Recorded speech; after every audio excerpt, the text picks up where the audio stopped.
Bueno, hoy continuamos con la segunda charla de hígado. Hoy corresponde a lo que es el papel de la ecografía en el trasplante de hígado. Esta charla, agradecerle a Yendri. Yendri fue el que hizo el montaje de la charla.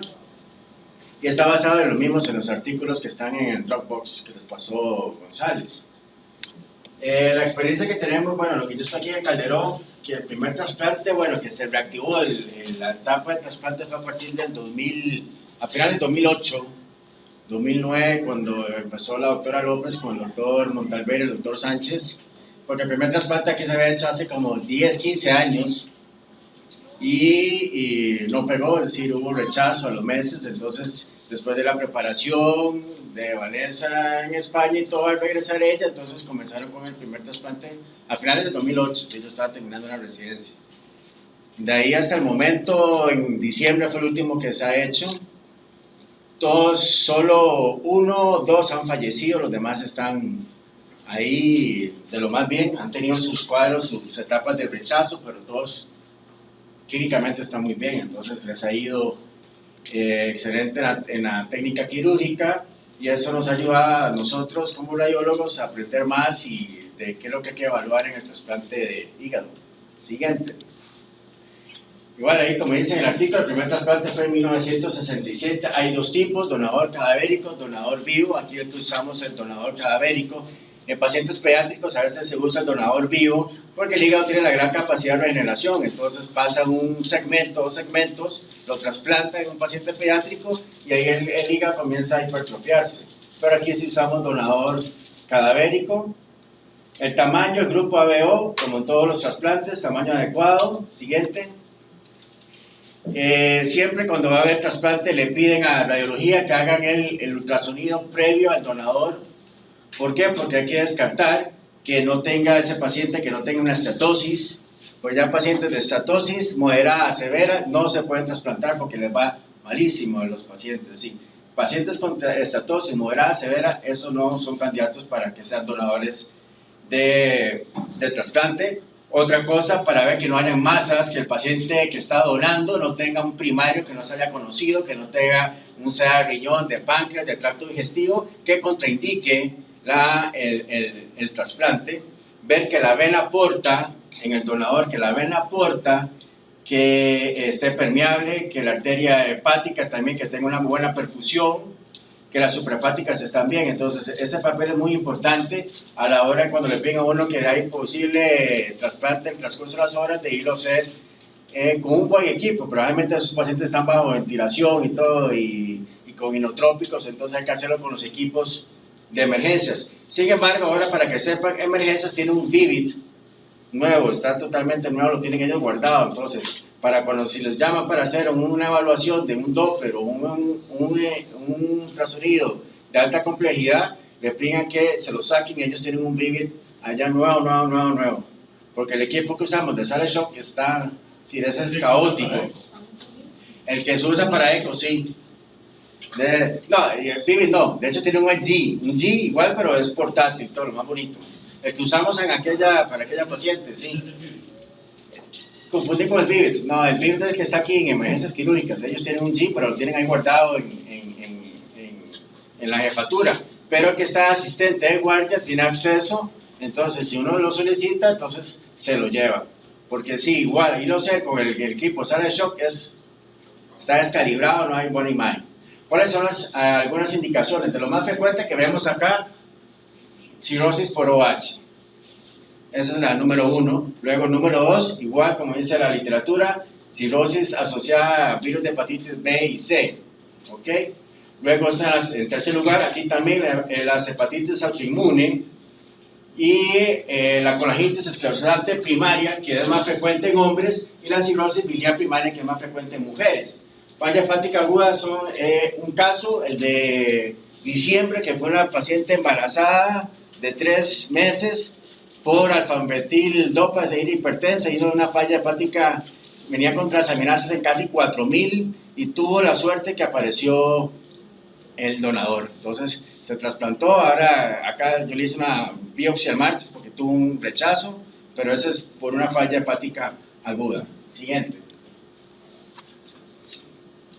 Las contraindicaciones, ok, infección activa. Sí, el paciente que venga con una peritonitis bacteriana espontánea tiene que ser primero tratada. HIV positivo. El abuso del alcohol tiene que tener 6 meses de abstinencia al paciente que es alcohólico para poder ser candidato a trasplante. Menos de 6 meses no se considera receptor de un trasplante de hígado. Pero eso es relativo. Usted le puede decir, y tengo 6 meses de no tomar y me tomé el trago, no es una manera, pero 6 meses es lo que se pide de que estén en abstinencia. La malignidad extrahepática. Y en cuanto al paciente cirrótico que ya tenga un hepatocarcinoma, se están utilizando los criterios de Barcelona, ¿ok? Que sea la masa única, máximo hasta 5 centímetros, un hepatocarcinoma máximo de 5 centímetros, o que tenga varias lesiones, un hepatocarcinoma multicéntrico, que sean máximo 3 lesiones y la mayor hasta 3 centímetros, ¿ok? Esas. Y dentro de las metástasis hepáticas están contraindicadas a excepción de lo que es la neoplasia del tumor carcinoide. Si un paciente que tiene un tumor carcinoide metastásico a hígado puede ser trasplantado. ¿Por qué? Porque la metástasis del tumor carcinoide tiene un comportamiento biológico muy bueno, es decir, es muy lento, es decir, con solo que le quiten el hígado, donde está, y le coloquen eso, la probabilidad que vuelva a desarrollar enfermedad metastásica en ese hígado nuevo es poco probable. ¿Okay? Las demás, las de colon, que es del 80% de la metástasis de hígado que uno ve aquí, son de colon. Esas, las de mama, las de estómago, sí, porque tienen un comportamiento muy agresivo. Generalmente, cuando tienen hígado, tienen enfermedad diseminada. Entonces, eso sí se contraindica. Pero tumor carcinoide sí se pueden trasplantar. Siguiente. Igual, como dice la valoración de lo que yo les dije, escala grises para parénquima hepático, que no haya esteatosis, importante que no haya masas. El Doppler tenemos que valorar vena porta, vena mesentérica. ¿Por qué? Bueno, la vena mesentérica puede ser utilizada si tienen una trombosis de la vena porta, entonces ellos agarran parte de la vena mesentérica del donador para hacer anastomosis a la vena porta del receptor. Entonces, la vena mesentérica uno debe valorarla. La vena suprahepática, la vena cava inferior la porción retrohepática como la porción suprahepática, la arteria hepática. Y el abdomen general, como lo dije, por presencia de masas. ¿Okay? Siguiente. ¿Qué vamos a hacer? Okay, una vez que se trasplanta, realmente el trasplante dura aproximadamente unas 12 horas, mientras hacen la evisceración, mientras hacen el trasplante propiamente ya en el donador, aproximadamente son unas 12 horas lo que duran los cirujanos. Ok, aquí se establece que ya hay un protocolo, a las 24 horas piden el primer estudio. Okay, entonces, independientemente del que está en guardia, o sea, a las 24 va a caer el primer estudio, porque ya se ha establecido que es la valoración de las primeras 24 horas importantísima en la arteria hepática sobre todo. Entonces, a las 24 horas aquí la UCI siempre pide la primera valoración inicial, ¿ok? Entonces, ¿qué es lo que vamos a ver? Como cualquier ultrasonido de hígado, de eje espernoportal, vamos a ver en la escala de grises cómo está el trasplante, es decir, que el hígado tiene que verse homogéneo, bien lindo, de contornos lisos, regulares, sin zonas heterogéneas, que están sugestivos de que haya alguna alteración en la irrigación. Siempre es importante que les digan a los intensivistas cómo andan las pruebas de función hepática, ¿verdad? Es decir, cómo andan las transaminasas, cómo andan las bilirrubinas. Porque si eso se altera, ya le enciende a usted una luz de que hay una alteración. Entonces, eso va de la mano. Cómo anda el lactato, cómo andan las transaminasas, cómo andan las bilirrubinas.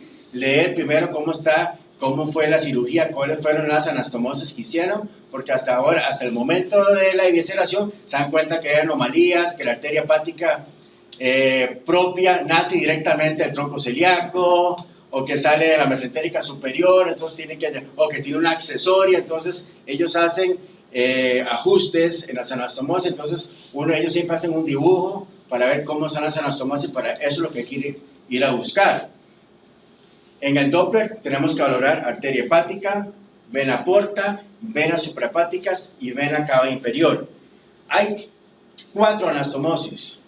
La anastomosis término-terminal, arteria hepática del donador, arteria hepática del receptor. Ese es el número 1. Número 2, término-terminal, vena porta, donador receptor. Al número 3, las suprahepáticas que lo hacen con la técnica de piggyback.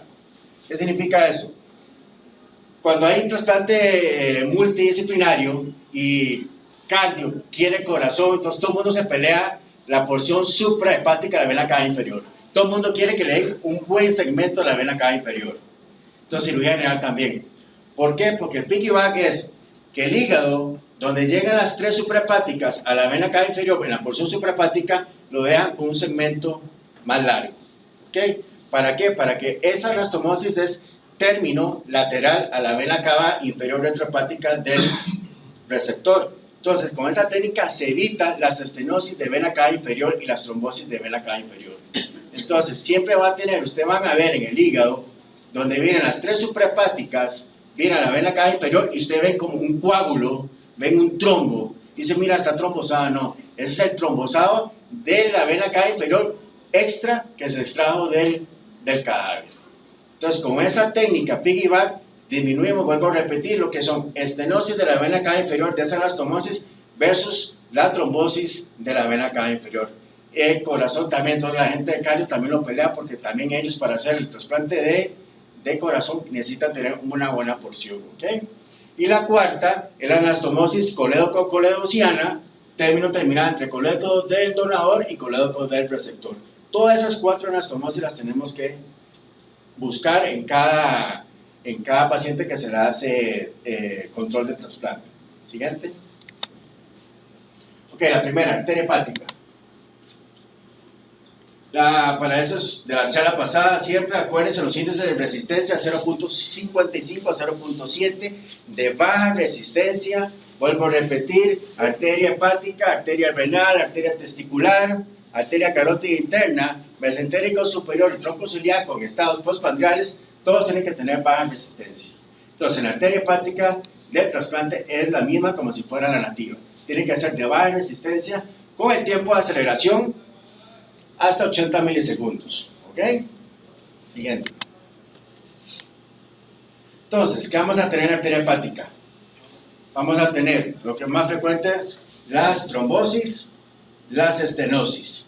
Menos frecuente los pseudoneurismas y las fístulas. Las fístulas y los pseudoneurismas generalmente después de una biopsia. Pero realmente, recién trasplantados son las estenosis y las trombosis. ¿Ok? En el árbol biliar, ¿qué va a pasar cuando la arteria hepática se vea afectada? En el trasplante de hígado, a diferencia del hígado ortotópico, depende estrictamente de la vascularidad arterial. ¿Sí? Una de las cosas que nos ayuda a nosotros es que cuando vemos dilataciones o zonas de estrechez en el árbol biliar en el paciente trasplantado, significa que probablemente está alterada hemodinámicamente la arteria hepática. Algo ha pasado con la arteria hepática como primera posibilidad. La segunda, lo vamos más adelante, sería el rechazo. Pero siempre, cuando el árbol biliar está dilatado o hay zonas de estrechez dentro del hígado, hay que ver que la arteria hepática no tenga una alteración hemodinámica. ¿Por qué? Porque el árbol biliar depende de la irrigación de la arteria hepática. ¿Okay? Generalmente las primeras 24 o 48 horas, si el paciente comienza a tener dolor, fiebre, elevación de las transaminasas, cuidado, una estenosis o trombosis de la arteria hepática. Entonces ya tienen que, el paciente está haciendo fiebre, está elevando transaminasas, el lactato se está elevando, cuidado, es una estenosis de la arteria hepática o trombosis de la misma. Como les dije, entonces en el árbol biliar vamos a ver que no hayan fugas, que no hayan dilataciones, ¿ok? Eso inicialmente. Siguiente. Ok, aquí como dice la frecuencia en la literatura mundial, 5% en adultos y del 9 al 18% en los pacientes pediátricos. Es mayor la posibilidad de problemas en la arteria hepática en los niños por el calibre de la arteria hepática. Es mucho más pequeña, entonces es más fácil que con una manipulación y todo se vaya a complicar. ¿Qué es lo que vamos a observar? Entonces, en la mente tenemos flujo de baja resistencia. ¿Qué pasa si a la hora de valorar no vemos flujo en la arteria hepática a nivel del ilio? Tenemos que verla a nivel del ilio hepático y tanto en la rama derecha como en la rama izquierda. las tres hay que explorarlas, ¿ok? Si uno va inicialmente a la arteria, es decir, le dicen paciente con dolor, con fiebre, elevación de transaminasa, lactato por arriba, voy directo a ver cómo está esta arteria hepática. No le veo flujo, así es fácil. Pero si uno encuentra un Tartus parvus a nivel intrahepático, la rama derecha, la rama izquierda, ¿cuál es un Tartus parvus que uno ya uno debe sospechar que hay un problema proximal? Cuando el índice de resistencia esté arriba, menor de 0.5, menos de 0.45, ese es un índice de resistencia totalmente alterado. Entonces, si yo veo eso en la rama derecha, en la rama izquierda o en la rama principal a nivel del ilio, hay un problema proximal. Realmente es una estenosis de lo más frecuente, ¿ok? Siguiente.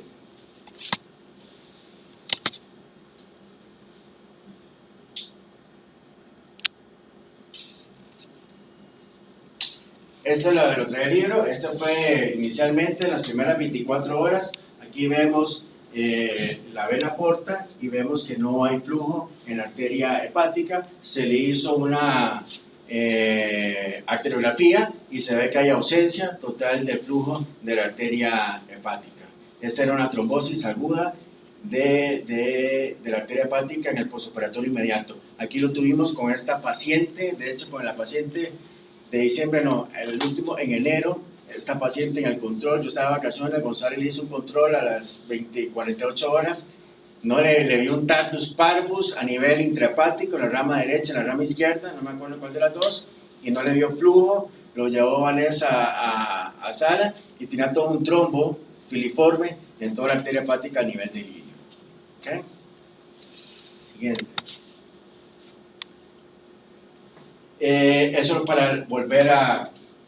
Cuando uno encuentra, es el famoso Tartus parvus, cuando es un tiempo de aceleración aumentado, este tiempo de aceleración, si ustedes ven, desde el inicio de la sístole, el pico sistólico, más de 80 milisegundos, el índice de resistencia, la velocidad pico sistólico entre la velocidad final de la diástole, entre la velocidad pico sistólico menos de 0.5, usted dice, hay algo proximal. Cuando ustedes ven esto, hay algo proximal. Entonces ustedes siempre que se les enseñen, dime. Mira, sobre lo que acabas de decir, digamos, uno piensa en esta forma, digamos, el hígado tiene la entrada portal de sangre y va a salir las suprahepáticas. La salida.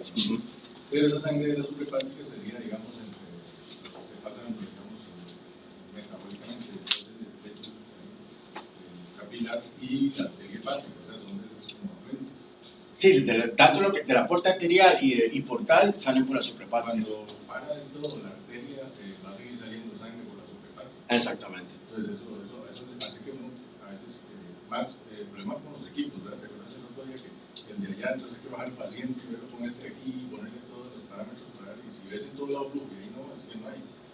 Pero también es que hay vasos filiformes y si no se tiene a la hora de hacer la trasplante ponen este vaso filiforme, entonces cuesta mucho encontrarlo. Y si es una rama, por lo menos una, ya hay algo que hay flujo, ¿verdad? Lo que pasa es que, a diferencia, digamos, cuando la arteria, lo que es el solórzano, decía, hay de muy pequeño diámetro. Si uno no lo encuentra, realmente siempre van a tener un espectro normal. Si uno, en los casos más extremos, como en todo vaso de pequeño calibre, lo que va a aumentar es el índice, entonces va a ser un espectro de alta resistencia.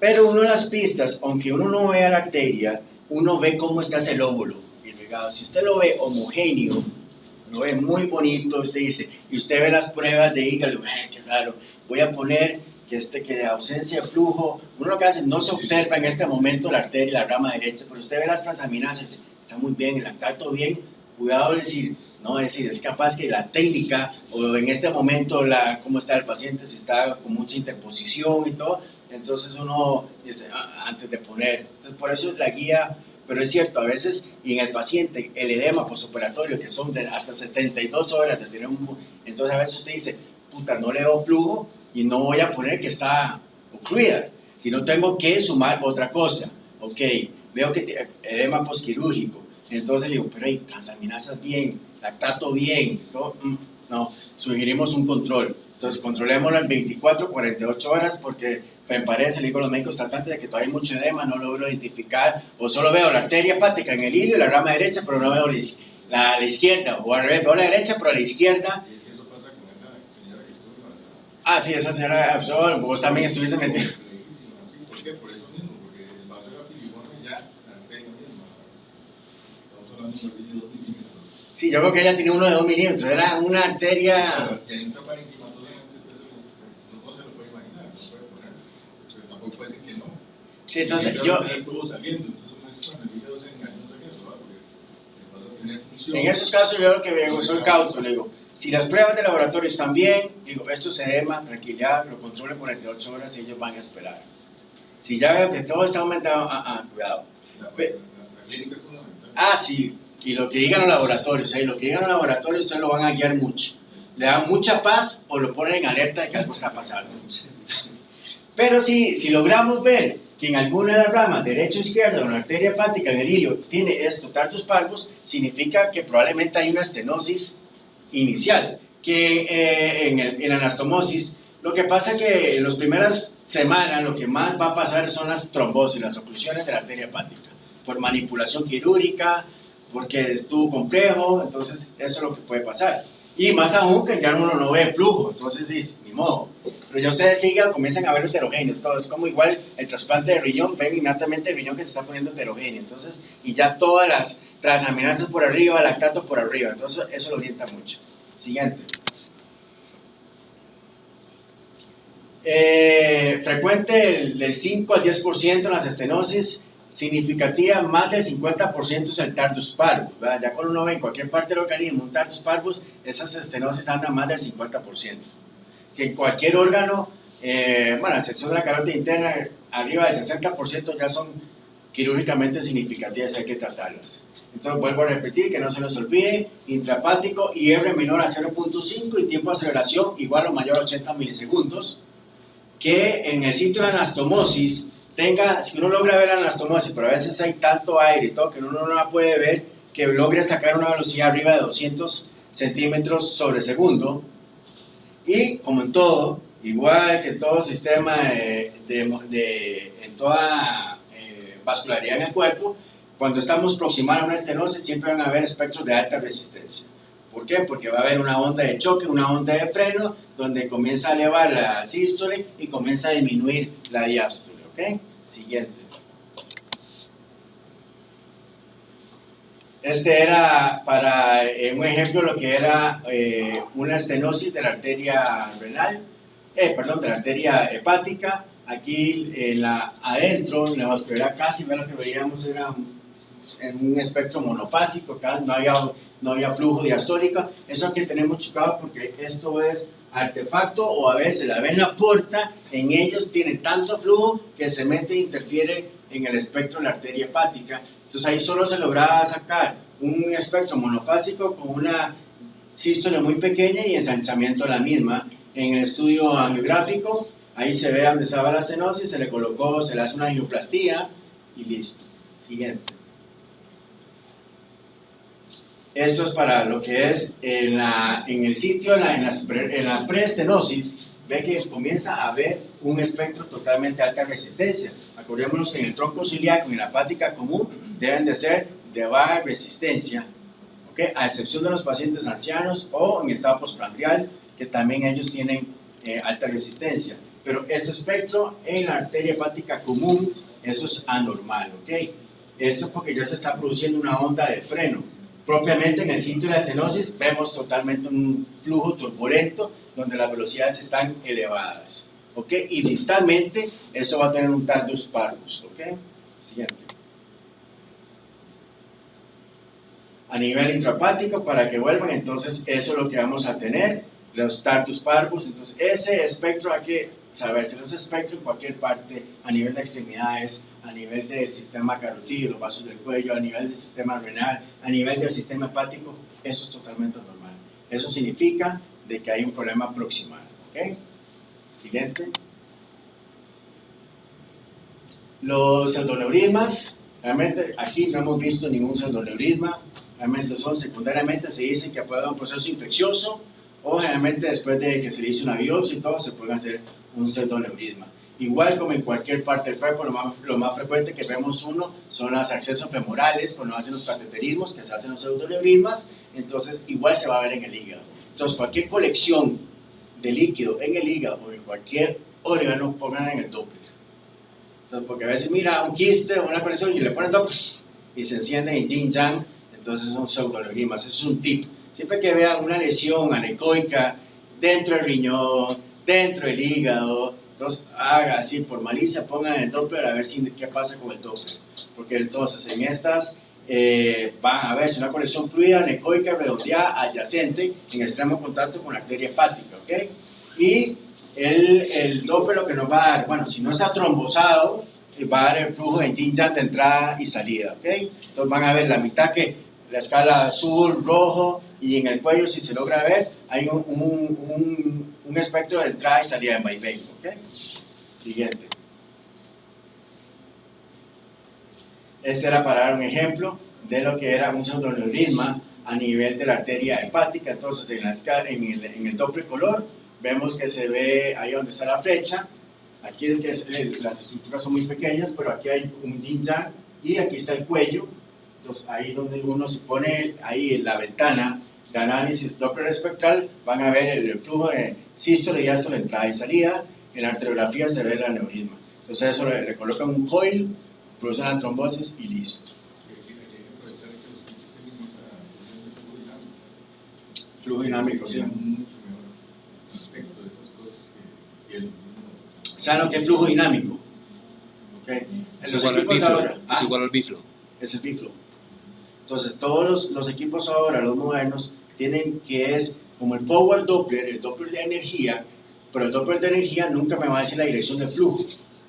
El B-flow, entonces lo me va a decir, se aplica para donde hay muy escasa vascularidad, muy escaso flujo, pero sí me dice la dirección para dónde va y para dónde viene la sangre. ¿Okay? Entonces, de hecho, ahora hay un B-flow mejorado en los nuevos equipos Aplio para pacientes trasplantados, de que detecta, es decir, donde cuando ustedes no dicen estos equipos tradicionalmente que se funcionan en un flujo, sobre todo en los riñones recién trasplantados, con esa técnica usted logra ver las arcuatas y puede hacer un análisis. Pero es el B-flow. Entonces, ahí todos lo van a ver es un botón que tienen todos los equipos. Eso es un Doppler de energía, pero que me da la dirección del flujo, para dónde va. ¿Okay? Siguiente. La vena porta, el segundo vaso, es anastomosis término-terminal. Lo normal de la vena porta, las velocidades andan entre 15 a 30 y 16 a 40 en el paciente nativo. En el paciente trasplantado, las velocidades van a aumentar. No hay que asustarse. Entonces van a encontrar velocidades de 70, 80, 90. Son velocidades tranquilas. Mientras no sobrepase 4 veces el valor normal, por ejemplo, si no sea que sea 120 a 160, entonces ya ahí uno dice probablemente hay una estenosis en la anastomosis. Pero si ustedes hacen el análisis de la vena porta y ven esas velocidades altas, 80, 90, un flujo muy pulsátil, porque es demasiado pulsátil, y más se mantiene pulsátil yo llevo de aquí pacientes todavía de varios años y todavía es muy pulsátil. Entonces con muchas espigas, entonces eso es totalmente normal. Si no sobrepasa, digamos, lo máximo 120, ese es el punto de disparo para pensar en que haya una estenosis. Antes de eso me quedo tranquilo, porque los controles después, al mes, 3 meses, 6 meses, ya la velocidad comienza a bajar. Siguiente.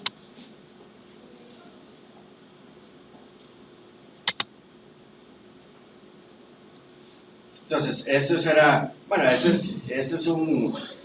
se sale porque aquí esto no lo vamos a ver realmente los pacientes recién trasplantados en el primer mes. Realmente lo que yo les decía, esto es un espectro monofásico de baja fluctuación. En estos pacientes van a tener alta fluctuación, entonces muy pulsátil. Y como ustedes aquí está en 20. Estos pacientes, los que yo veo aquí, a veces 70, 80, los que hemos hecho Doppler, están altísimas, pero eso no es una alteración hemodinámica significativa.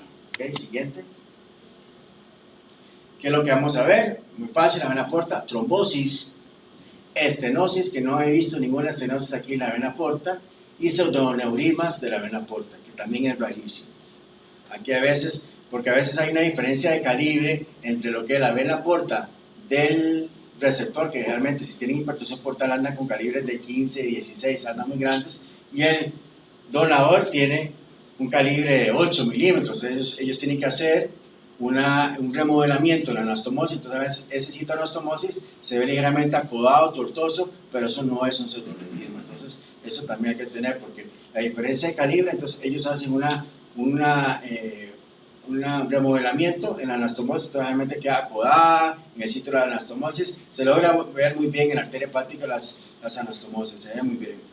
En teoría, digamos, en una ley de la clase, ahí se sabe si se pasa de un calibre mayor o menor, debería aumentar la velocidad. Pero si tenés al revés, que tenés una velocidad de un momento baja mucho, es más orientaría que si hay una estenosis, si baja lo normal, digamos, tenés 8 centímetros por segundo, pasando de 100. Sí, lo que pasa es que, digamos, uno mentalmente no dice, arriba de 120, ya sí tengo que la alarma de que probablemente hay una estenosis en el sitio de la anastomosis. Menos de eso, uno dice, tranquilo, tráemela. Ok, siguiente. Entonces, este era para ver, bueno, aquí, esto que vemos acá, arriba de la arteria hepática, aquí vemos igual cómo se ven las trombosis en todos los ultrasonidos. Van a ver la aorta llena de material, a veces anecoico, si el trombo es reciente, entonces uno por eso tiene que verlo primero en la escala de grises y después en color. A veces ya se logra ver, como en este caso, el trombo totalmente organizado, pero más de eso, igual le pongo el Doppler espectral para hacer el análisis y no veo nada de flujo en la vena porta. ¿Okay? Siguiente.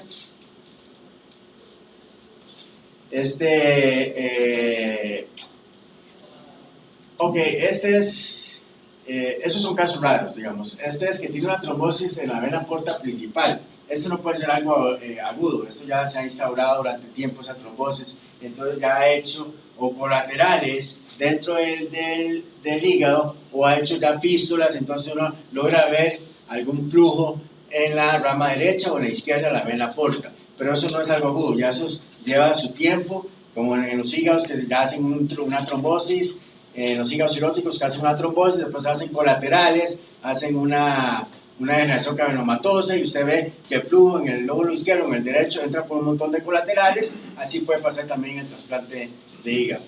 ¿Okay? Por eso es raro. Siguiente. La estenosis, también muy raro, pero lo que yo les decía, que al aumento 3 o 4 veces de la velocidad esperable. Entonces ustedes saben que de 15 a 30 o de 16 a 40 la velocidad normal, entonces 4 veces eso, ya uno le enciende la alerta que probablemente haya una estenosis. Lo que pasa es que cuando hay una estenosis en la vena porta, el flujo venoso, es decir, no tiene no tiene esa presión adecuada como lo tiene una arteria, entonces realmente se va a trombosar en cualquier momento. Siguiente. Esto era para ver, en este caso aquí no hemos visto ninguno que tenía una estenosis, entonces vemos el flujo, ok, esto va hacia el hígado, esto viene de los pies, esto va hacia el hígado, entonces es un flujo hepatópeto, normal como debe ser, y aquí hay una zona de mosaico, entonces esta zona de mosaico con buen calibre y todo, lo hace orientarse uno que hay una zona de turbulencia secundariamente a una estenosis. ¿Okay? Siguiente. Esto es para ver lo que el paciente que ve, entonces así se ve muy bonita, así se ve las anastomosis, donde ellos hacen los puntos de sutura, eso lo ve uno muy bien, en el Doppler siempre, en la ecografía, en escala grises, uno logra ver los puntos de sutura de la anastomosis terminal con la vena porta. Esto es un caso de que tenía una estenosis, entonces aumento las velocidades, ¿ok? En la postestenosis también totalmente aumentadas las velocidades y ya dependiendo la cronicidad de instaurado el proceso van a haber colaterales, igual lo que sucede en el paciente cirrótico, entonces comienzan a verse colaterales portosistémicas, ¿ok? Y ya el paciente puede debutar con ascitis y entra en toda una hipertensión portal y todo, pero realmente cuando uno va a encontrar se van directamente, si aquí se dice esa velocidad totalmente aumentada o van ven un sitio mosaico de color, entonces van y colocan el cursor acá en la ventana para hacer el análisis espectral y van a ver las velocidades aumentadas, pero aquí no hemos visto ninguno. ¿Verdad? Ven acá inferior, siguiente. Son muy raras, es más frecuente en paciente pediátrico y aquí se han evitado con esa técnica de piggyback, entonces no va a haber. Cuando sucede una trombosis de la vena cava inferior es caótico porque va a pasar como totalmente el paciente se llena de ascitis, se pone mal, es decir, y si las suprahepáticas también están trombosadas es crítico, el paciente realmente no sale, se muere. Pero aquí no hemos visto ninguna. ¿Por qué? Por esa técnica, vuelvo a repetir, dejan un buen segmento de seguridad, entonces evita que cuando hacen la anastomosis lateral de la vena cava inferior suprahepática del donador al receptor, entonces evita la estenosis y las trombosis. Lo que sí va a haber uno es el segmento trombosado de la vena cava inferior. Eso es lo que no debe confundir y decirle a los médicos, está trombosada la vena cava inferior. Porque se ve igual, se ven la cava inferior y arriba te ven todo un trombo. Y ese es el trombo del segmento que se trajeron del donador. ¿Okay? Siguiente. Eso es hallazgos indirectos de estenosis o trombosis de las suprahepáticas, distensión, inversión de flujo y pérdida de fascicidad. Eso es lo que yo les decía, que se acuerdan de la onda A, C, X, V, Y. Entonces, ¿qué pasa? Que cuando se pierde esa pulsatividad de la onda de las venas suprahepáticas, que se hace muy monofásico, muy parecido a la vena porta, hay que sospechar de que algo está pasando. Entonces, dentro de las causas están las trombosis parciales de las venas cava inferior, pierde esa fascicidad, entonces se hace monofásico, la vena suprahepática. Ustedes practican, coloquen en la vena, hagan el Doppler de las venas suprahepáticas y va a ver que es un flujo que tiene 4 fases, generalmente, y son muy amortiguadas, no tienen esa pulsatividad. Cuando tienen mucha pulsatividad, es decir, que se ven mucha espiga en lugar de amortiguada la onda, uno ya comienza a sospechar que hay patología, ya sea a nivel cardíaco o cuando se pierde, se hace monofásico, como si estuviera viendo la vena porta, es porque hay problemas a nivel del hígado. ¿Sí? Siguiente. Esto es lo que yo les decía. Bueno, aquí en el corte, igual como hacemos el corte en el hígado nativo, en el ortotópico, ven la vena cava inferior retrohepática, que ese es el mejor corte, cuando se hacen el transductor por acá y sacan toda la extensión de la vena cava inferior por debajo del hígado, van a ver en muchos casos encima de acá otro vaso pero trombosado. Si ustedes hacen muy duro la presión, colapsan la vena cava y lo que ven es un trombo y si está trombosada la vena cava inferior. Y no era así. Entonces hay que tener la compresión adecuada y todo, porque esta se comprime muy fácilmente en condiciones normales. Entonces siempre tener mucho cuidado de no ejercer presión para ver el flujo dentro de la vena cava inferior. Y si ustedes ven aquí la llegada de las 3 suprahepáticas a la vena cava inferior y aquí ven un trombo, eso es tranquilo, eso es normal. Ese es el piggyback que queda de la vena cava inferior del donador. Siguiente. Venas hepáticas, ponemos lo mismo. Para que recuerden, el ASVD o AXVY, entonces son 3 fases. Generalmente son más amortiguadas. Entonces, acuérdense que cuando yo les expliqué que cuando eso se ve muy pulsátil, esto significa que hay patología a nivel cardíaco, o insuficiencia cardíaca de cámaras derechas, o infiltración de la vena, de la válvula tricuspidia, y cuando se pierde totalmente, se hace monofásico, significa que hay un proceso o un trombo en la vena suprahepática, o una masa invadió la vena suprahepática, o hay una masa a nivel de la vena cava inferior suprahepática. Siguiente. Eso es, igual los flujos, dependiendo del orden de color, tenemos que como es un flujo hepatofugo, es la salida de sangre del corazón hacia la vena cava inferior. A veces ausencia de flujo nos da que hay una probable trombosis, sin embargo hay que tener, porque las suprahepáticas, como están muy cerca, al ser el corte 1 con el transductor, están muy cerca del latido cardíaco, entonces se produce mucho artefacto, entonces a veces cuesta verlas porque se produce demasiado artefacto.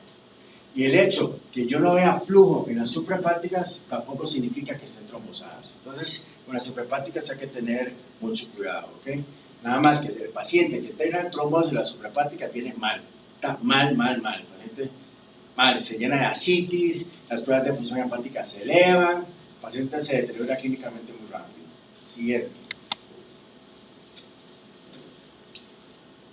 Este era ese es un síndrome de Budd-Chiari, que, bueno, se agregó, vienen ahí un repaso, pero realmente en los trasplantes no hemos tenido uno por dicha, y es lo mismo. Entonces Budd-Chiari significa que hay 3 tipos de Budd-Chiari. El más frecuente es el tipo 323, es lo más frecuente cuando se trombosa alguna de las 3 venas suprahepáticas, ya sea porque tiene un paciente una discasia sanguínea, porque el paciente un tumor, un síndrome paraneoplásico, o porque un hepatocarcinoma, un hígado cirrótico también invadió las suprahepáticas, o porque hay un tumor en la cámara derecha, un mixoma en aurícula, o porque hay un leimosarcoma a nivel de la vena cava inferior. Entonces van a poder producir un Budd-Chiari. ¿Qué es lo que vamos a ver? Lo que vamos a ver es que la suprahepática, eso es lo característico, que va a haber un espectro monofásico, como si estuviéramos viendo la vena porta hasta desaparecer y no encontrar flujo.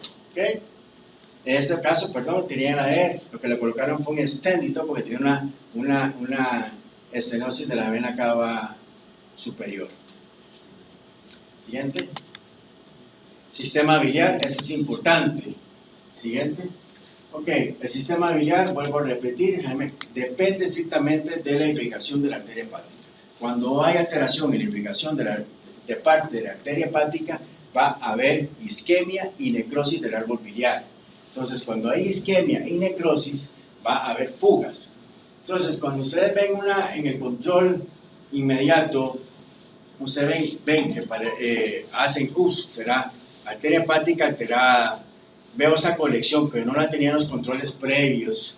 Veo que el árbol biliar comienza a dilatarse. ¿Quién quita eso? Será un bilioma. Obviamente, la única manera de comprobar un bilioma o es hacer una resonancia para ver la fuga, o por medicina nuclear, pero ni por TAC ni por ultrasonido uno puede poner la mano sobre el fuego que eso es un bilioma. La única manera, lo más fácil, los pacientes llevar a la resonancia y no se pueden, es hacer una punción para sacar miracias bilis.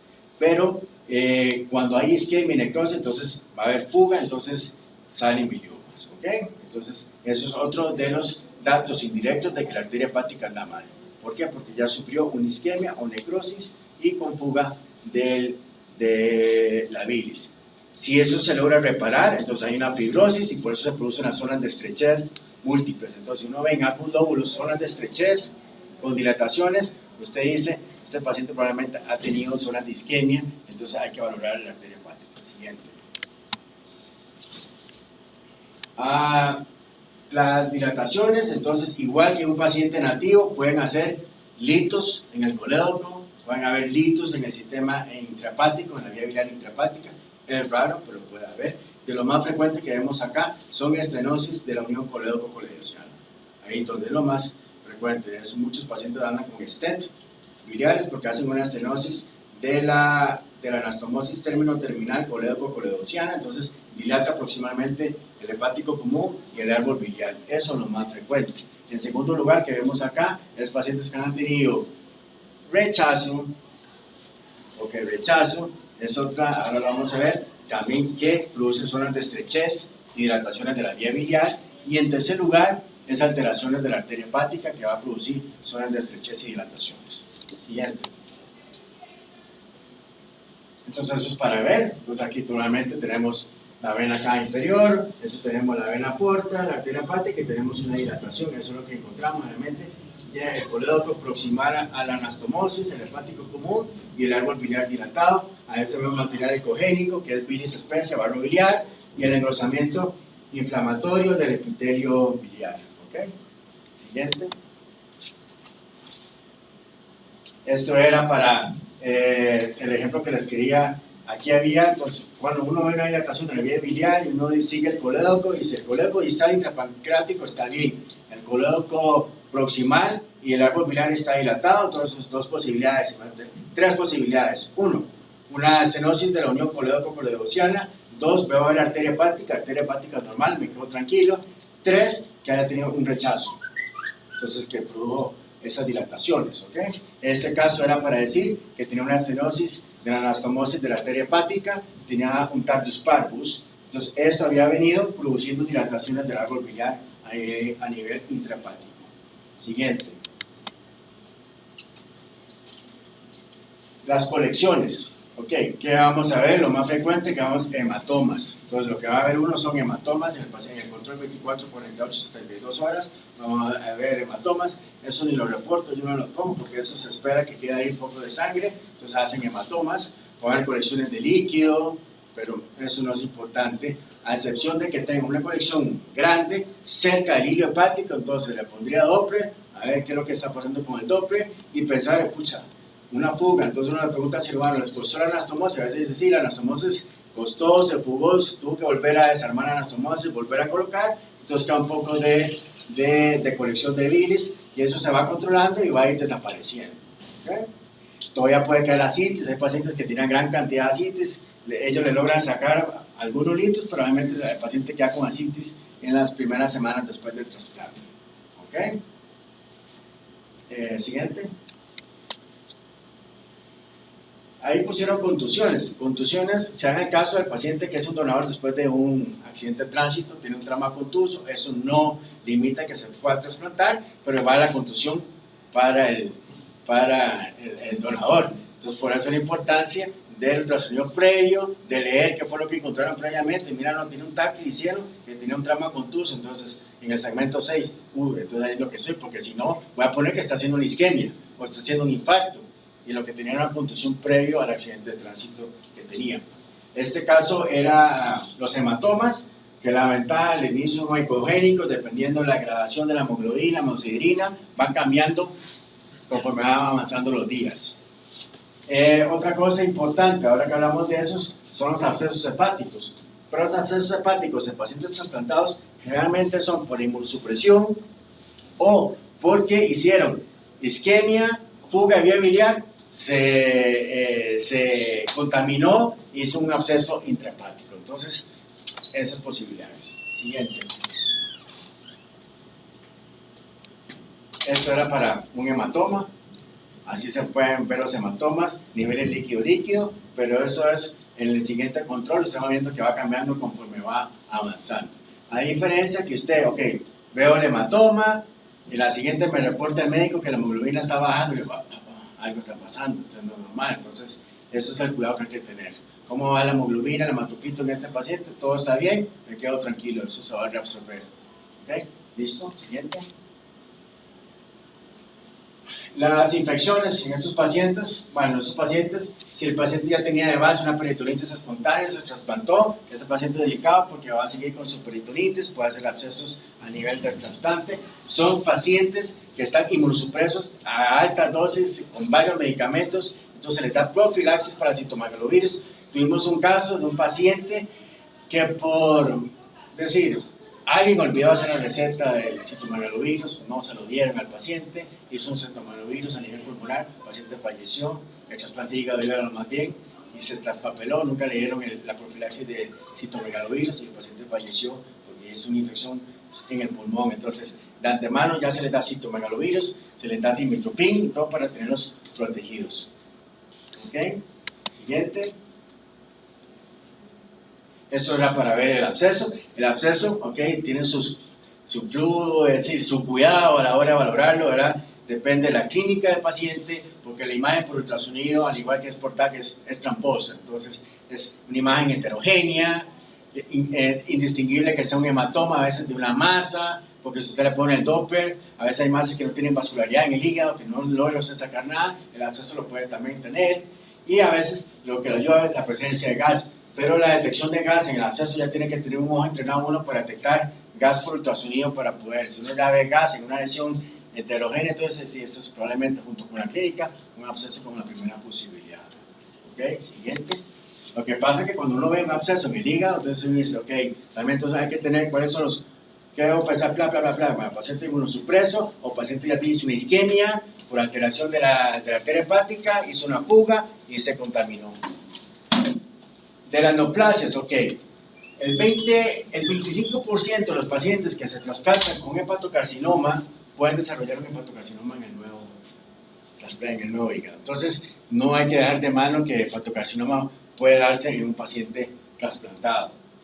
Las otras neoplasias importantes, las neoplasias de piel, el melanoma, el vasocelular, el epidermoide, pueden dar lesiones de hígado, de lesiones de neoplasias primarias a nivel del hígado. Después están las neoplasias de tracto digestivo, pulmón y mama. ¿Okay? Y en estos pacientes, como están inmunosupresos, eso es importante, el trastorno linfoproliferativo post-trasplante. Entonces es un linfoma en el paciente post-trasplantado, entonces, que tiene la particularidad de que cuando da a nivel del hígado va a producir una masa enorme, una masa o múltiples masas a nivel del hilio. Entonces, cuando usted ve una masa a nivel del hilio o áreas alrededor, una de las posibilidades es que sea un linfoma post-trasplante, ¿ok? La otra presentación, igual que los demás, adenomegalias por el resto del tracto digestivo, paraórticas, parillas, el vaso aumentado de tamaño, ¿ok? Siguiente. Este era para ver, este era a nivel del hilio, eso es lo más frecuente, aquí no hemos visto ninguno, es una literatura, de que hay una masa totalmente a nivel del hilio, y eso resultó ya con biopsia y todo, que era un trastorno linfoproliferativo, un linfoma en pacientes post-trasplantados. Entonces, esa es la manera más frecuente de ver, cuando ataca el hígado, una masa a nivel proyectada, a nivel del hilio hepático. ¿Ok? Siguiente.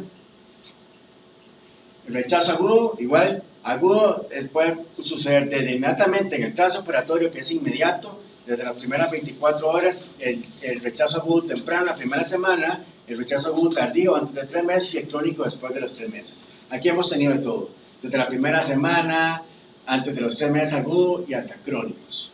Entonces, ¿qué es lo frecuente? Va a haber pruebas de función alteradas, ictericia, fiebre, dolor de hígado, de todo. Vea que es indistinguible de una alteración hemodinámica de la arteria hepática. Sí, no hay manera. De hecho, al igual que en el riñón, no hay manera por Doppler de decir o descartar que no haya un rechazo. ¿Qué es lo que lo va a sugerir? ¿Qué es lo que hacemos acá? Cuando lo ven en consulta externa, ese paciente viene con bilirubinas altas, viene con pruebas de función hepática, transaminasas altas, me piden el Doppler inmediatamente. ¿Doppler bien? Sí. ¿Descartan alguna infección? Sí. Biopsia. Porque es así para descartar, es la manera adecuada de descartar o asumir de que se trata de un rechazo. Entonces, todo el paciente que viene con elevación de pruebas de función hepática y bilirubinas altas, hay que hacerles el Doppler. Doppler descarta, se descartó que tenga una infección, va directamente a hacerle la biopsia. Igual sucede en el riñón. ¿Okay? Siguiente. Rechazo crónico, el menos frecuente, pero aquí le hemos tenido rechazos crónicos. Igual tiene que hacer la biopsia hepática. Siguiente. Ok, esas. Una de las cosas, siempre que vean una obstrucción y dilatación, voy a poner obstrucción o dilatación de la vía biliar, siempre pensar en esas posibilidades, siempre. Primero, que no sea una obstrucción colédoco-coledociana. Segundo, que el paciente no tenga una alteración en la arteria hepática. Y tercero, que el paciente no tenga un rechazo. Porque uno se lo sugiere al cirujano y dice, mira, la arteria hepática está bien, pero está dilatada la vía biliar, ¿quién quita hacer un rechazo? Ya para ver si hagamos una biopsia, y así es como. Entonces, esas tres, en ese orden, uno le ayuda mucho a ver y a eludir o a definir cuál es la etiología de esa dilatación. Porque no siempre dilatación de la vía biliar significa que hay una obstrucción en pacientes trasplantados. Una pregunta. Cuando hacemos el control postoperatorio y encontramos la velocidad de la arteria hepática elevada, no muy disparadas, ¿verdad? Pero sí más elevadas de lo normal, finalmente decimos, ¿sabes? De alta resistencia. Por edema. Sí, edema postoperatorio. es válido. Pero ¿hasta cuándo atribuirle? 48 a 72 horas. Que puede ser por edema. Exactamente. Se está instaurando ya una estenosis. De 48 a 72 horas se dice que el edema postoperatorio inmediato puede producir índices de alta resistencia en la arteria hepática a nivel del hilio. Okay. Me enciendo el bombillo, lo hago y digo, es secundario de edema, controlémoslo. Entonces, controlémoslo en 3 días. Ya en 3 días, 4 días, eso debe volver a la normalidad. ¿Okay? De hecho, hay edemas tan importantes que usted no ve, solo ve un flujo sistólico, no ve nada de diástole. Usted dice, uy, puña, pero dice, no, tranquilidad, me fijo, tomando las transaminasas bien, lactato bien, ok, tranquilo, edema. Siempre la mano con los laboratorios. Si yo veo, si los laboratorios están alterados, no, ya eso sí hay que tomar importancia. Pero si yo veo ese espectro de alta resistencia con velocidades sistólicas altas, pero yo veo que el lactato bien, transaminasas bien, bilirrubinas bien, tranquila, controlémoslo. Es totalmente un margen de seguridad si se alcanza hasta 32 horas. Y persiste, entonces, 3 días después empieza a tener exámenes, no se Sí, entonces trato de decir, ok, ya vamos a lograr a ver anastomosis, pero cuesta mucho. Lograr ver anastomosis cuesta mucho. Y me imagino que ellos con vasculares están de la mano para hacer la radiografía rápidamente. Sí, vieras que aquí de todos los pacientes, solo a uno se le ha hecho arteriografía y se le hizo una angioplastía, de la estenosis. pero sí están anuentes. Ahora con el doctor Morelli y todos, sí están anuentes. Vanessa es que es muy estresada, ¿no? Ella no se juega el chasis, ¿sí? Mejor va y lo abre y lo va y lo revisa.